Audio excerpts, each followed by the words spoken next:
Hey guys, कैसे हो आप सब। उम्मीद करता हूँ मजे में होंगे।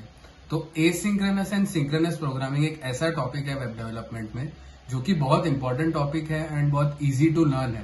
सो गाइस, आज की इस वीडियो में मैं बात करने वाला हूँ क्या होती है synchronous programming and asynchronous programming. मैं आपको उसको कोड के साथ भी एक्सप्लेन करूंगा ताकि आपको इजीली समझ पाए।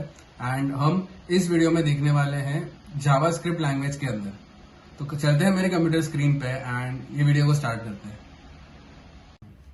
सो गाइज, हम लोग आ गए हैं मेरी कंप्यूटर स्क्रीन पे एंड स्टार्ट करते हैं इस वीडियो को। अब सबसे पहले बात करते हैं क्या होती है सिंक्रोनस प्रोग्रामिंग। Synchronous programming.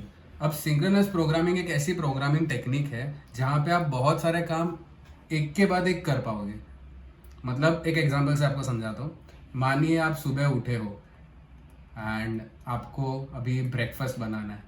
सुबह सुबह उठे हो एंड घर पे कोई है नहीं, तो आपको अकेले कोई ब्रेकफास्ट बनाना होगा। और मानो कि आप बहुत आलसी हो, मतलब आपको एक साथ सारा काम नहीं जमता, आपको एक के बाद एक काम करना है। तो आप क्या करोगे? सबसे पहले उठोगे, फिर ये तवा चालू करोगे, उस पर चाय रखोगे, उसमें पहले दूध डालोगे, फिर पानी डालोगे, देन चाय पत्ती डालोगे, शक्कर डालोगे एंड उसके बाद आपकी चाय होगी, तैयार होने में होगी। एंड देन आप फिर आपको ब्रेड खाना है, चलो आप फिर उसमें टोस्टर लोगे, उसमें 2 ब्रेड्स डालोगे कि पहले आपकी चाय बन गई, बनने रहने दोगे एंड देन उसके बाद आप ब्रेड टोस्ट करने के लिए अंदर रखोगे।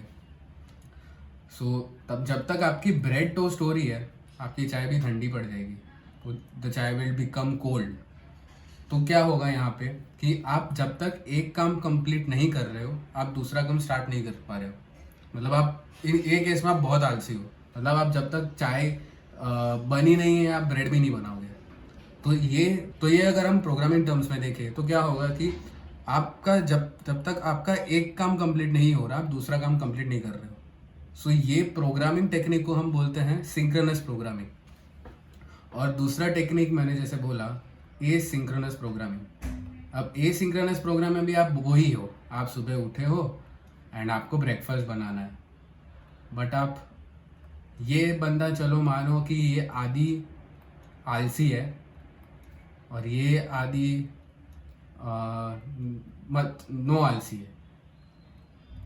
अभी ये जो सेकंड वाला आदि हुआ, वो क्या करेगा? वो सबसे पहले चाय भी रखेगा।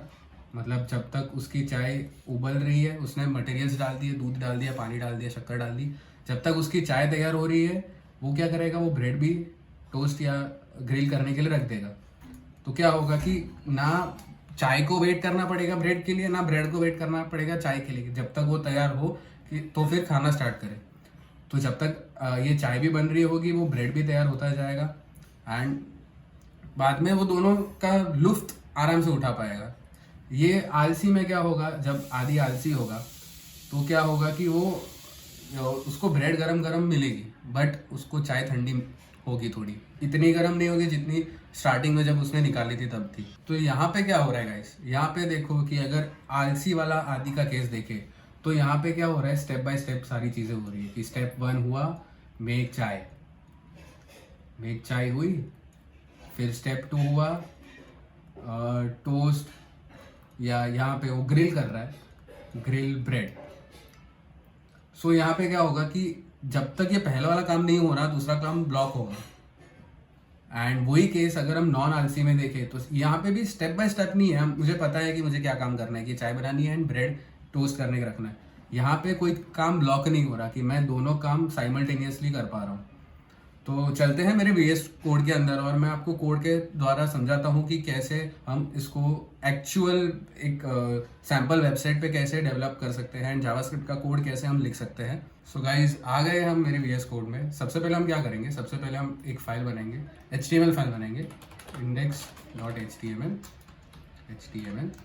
एंड यहाँ पे हम उसका यूजिंग एब्रीवेशन, एमेट एब्रीवेशन, हम उसका स्टैंडर्ड बॉयलर प्लेट लेके आएंगे। हम टाइटल डालते हैं प्रोग्रामिंग इन JS एंड हम एक सिंपल एक हेडर टैग यूज करेंगे H1। हम वहाँ पे लिखेंगे this is synchronous and asynchronous programming. And last में हम बॉडी टैग एंड करने के पहले हम लिखेंगे, हम यहाँ पे जावास्क्रिप्ट का फाइल इंक्लूड करेंगे, हम लिखेंगे स्क्रिप्ट एंड यहाँ पे स्क्रिप्ट src इक्वल टू, और जावास्क्रिप्ट का फाइल का नाम हम लिखेंगे index.js एंड यहाँ पे हम एक दूसरा फाइल क्रिएट करेंगे index.js एंड सबसे पहले हम लिखेंगे यहाँ पे console.log एंड यहाँ पे हम लिखते हैं this is programming in JavaScript and so guys हमने यहाँ पे लिख दिया, अभी पूरा HTML का कोड लिख दिया एंड अभी हमें जाना है लाइव सर्वर पे। हम लाइव सर्वर पे हैं अभी। यहाँ पे दिस का मैंने H कैपिटल लिख दिया, उसको छोटा कर देता हूँ एंड यहाँ पे रिलोड हो गया।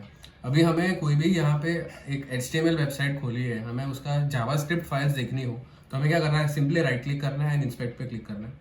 इंस्पेक्ट पे जाके हमें कंसोल पे जाना है। अब यहाँ पे देख सकते हो this is programming in JavaScript लिखा हुआ है, जो कि हमने VS कोड में index.js के अंदर लिखा था console.log this is programming in JavaScript. अभी जावास्क्रिप्ट में हमें कोई भी एक स्टेटमेंट प्रिंट करना हो, हम यही लिखते हैं कि console.log this is programming in JavaScript. अब हम एक कोड लिखते हैं, हम एक फॉर लूप लिखते हैं, जहाँ पे हम लिखेंगे for let i equal to 0, i less than equal to, हम लिखते हैं लेट अस से 10 एंड यहाँ पे मैंने ऑल्ट की प्रेस करके रखी थी एंड यहाँ पे हम लिखते हैं 10 एंड वो एक फॉर लूप लेगा। कॉन्स्ट एलिमेंट इक्वल टू हम लिखते हैं, यहाँ पे एरे नहीं, हम लिखेंगे इंडेक्स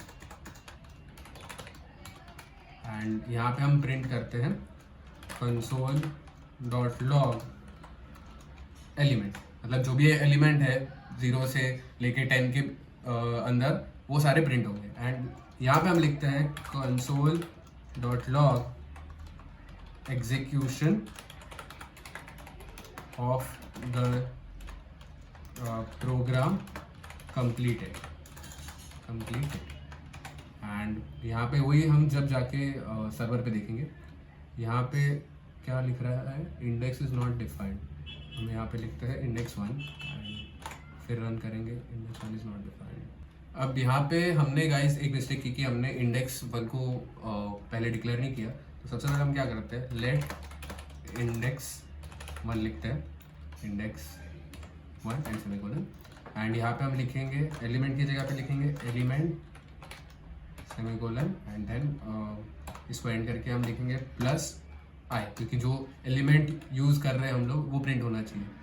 सो यहाँ पे हम इसको डबल कोट्स में प्लस i हमने यहाँ पे ऐसा लिखा एंड जब हम जाते हैं हमारे सर्वर पे एंड यहाँ पे रिफ्रेश किया तो क्या हो रहा है कि 0 से 9 तक के सारे एलिमेंट प्रिंट हो रहे हैं, क्योंकि ये एक बहुत छोटा हमने रेंज लिया है। अगर हम इस रेंज को बढ़ा लें, हम इस रेंज को अगर ले 4005 तक ले लेते हैं, चलो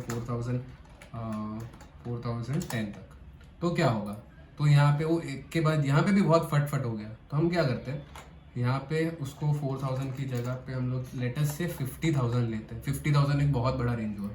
तो यहाँ पे क्या होगा कि जब रिफ्रेश हो रहा है, यहाँ पे भी देख सकते हो कि ब्राउजर थोड़ा स्लो हो गया, वो क्या करेगा, वो एक साथ सारे नहीं करेगा। यहाँ पे 10,000, 25,000, 35, 45 एंड देन 50,000, मतलब 49,999 प्रिंट हुआ। उसके बाद प्रिंट हुआ execution of the program completed. तो ये सिंक्रोनसली हुआ। यहाँ पे क्या हुआ, जब तक मेरे एलिमेंट्स प्रिंट नहीं हुए तब तक मेरा execution of the program completed वाला स्टेटमेंट प्रिंट नहीं हुआ। अब वही चीज़ में क्या करेंगे, हम इसको एसिंक्रोनसली में क्या करेंगे, हम एक कॉल बैक फंक्शन डालेंगे। हम यहाँ पे एक जावास्क्रिप्ट का कॉल बैक फंक्शन होता है सेट टाइम आउट, ये जावास्क्रिप्ट का एक फंक्शन होता है।